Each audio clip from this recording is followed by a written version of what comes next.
Bienvenidos a Conciencia Ciudadana de Miguel Ángel Serna Alcántara, quien les saluda con el afecto de siempre. Hacer política con las teorías y normas vigentes resulta cada vez más difícil. Ya no funcionan las recetas ni los procedimientos surgidos desde el siglo XVIII con las constituciones burguesas, ni las teorías revolucionarias del siglo XX, y ni siquiera las impuestas por el neoliberalismo en este mismo siglo. En el neoliberalismo, el Estado se redujo a ser un órgano de administración de las oligarquías, creando una estructura y una práctica que garantizan la prevalencia del libre mercado, la concentración del capital y la restricción de los derechos colectivos, así como la reproducción de su sistema por medio de la educación, la seguridad y el control de la opinión pública. En materia electoral, el neoliberalismo creó en una primera etapa el denominado sistema democrático de partidos políticos que garantizara, según afirma, la representación de las distintas ideologías e intereses que confluyen en la sociedad moderna, aunque bajo el marco general de las garantías de libertad individual, el respeto a la propiedad privada y la libre competencia económica. Esas eran y son aún las reglas del juego del sistema, y según se cumplan o no, se evalúa la participación de ciudadanos, políticos, profesionales, partidos, candidatos, autoridades, medios de comunicación, encuestadoras, patrocinadores, publicistas y todo aquel que entre en este juego. Sin embargo, los ciudadanos sabíamos por intuición y experiencia que esas condiciones son algo tramposas, porque a pesar de decirse equitativas y transparentes, al final de cuentas están diseñadas para garantizar el poder de las minorías y sus élites partidistas, entendiendo que hay quienes deciden tras el telón, moviendo los hilos para permitir o impedir que nadie llegue al poder público sin su visto bueno y no por la libre elección de los votantes. Sin embargo, tal esquema resultaba muy adecuado para situarse ideológica, política o electoralmente, identificando públicamente de qué lado estaban los unos y de qué lado estaban los otros. Y sabíamos a qué le tirábamos cuando se trataba de apoyar a uno u otro partido, dirigente o candidato. Pero vino el remolino del 2018 y dicho sistema terminó por hacerse añicos. El triunfo de la Cuarta Transformación y la derrota de la derecha y de los que algún día se dijeron revolucionarios e institucionales puso patas arriba al sistema político mexicano, haciendo cada vez más difícil contar con una teoría política para distinguir y valorar los principios éticos y políticos de sus partidos y representantes.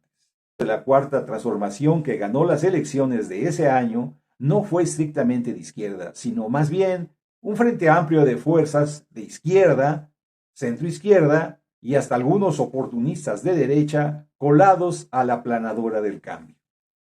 Aunque la izquierda mantiene aún el liderazgo, lo cierto es que existe una gran presencia de fuerzas y personajes del neoliberalismo con posiciones estratégicas a quienes no les importa tanto defender los principios populares y justicieros, sino sus intereses personales y de grupo, y si ahora los obtienen con Morena, mañana los podrán obtener con cualquier otro partido.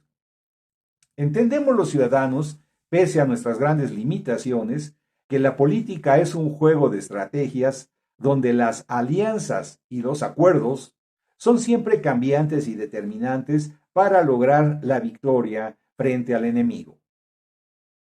Pero vale la pena que la izquierda haga migas con quienes pueden darle una victoria electoral a costa de perder la autoridad moral frente a las bases, los simpatizantes y aún de sus adversarios, llevando al poder a gente impresentable con el único fin de triunfar en una elección. Para algunos, en el amor y la guerra todo se vale. Para otros, no todo lo que se puede se vale, pues por ese camino, a la larga, terminamos siendo igual que nuestros adversarios. Sea como sea que se resuelva este dilema moral, lo cierto es que las viejas reglas y las normas de comportamiento en la política están saltando por los aires y el todo vale se va imponiendo en el espectro político, lo que en la práctica conlleva un problema de credibilidad y definición que difícilmente puede resolverse con buenas razones, sino con mayor estridencia, insultos y barrabasadas. La derecha no tiene problema para comportarse de esa manera porque forma parte de su ADN la falta de escrúpulos, pero la izquierda no debe imitarla si quiere mantener aún los principios en la historia que le precede y no solo adaptarse a la demagogia de sus adversarios. Fuera del ámbito de los partidos y sus personajes, la conciencia ciudadana tiene su propio quehacer en estos tiempos de crispación y confusiones, de disfraces y simulaciones. Ha de reconocer lo esencial de lo puramente circunstancial, y a quienes buscan su propia fortuna y reconocimiento de quienes aportan al bien común y el fortalecimiento de la nación. Queriendo ser realistas, no podemos dejar de pensar que existe una astucia de la razón que utiliza las ambiciones legítimas y hasta las bastardas que puedan impulsar una causa noble. Pero lo importante es valorar el costo real de los pactos con el diablo,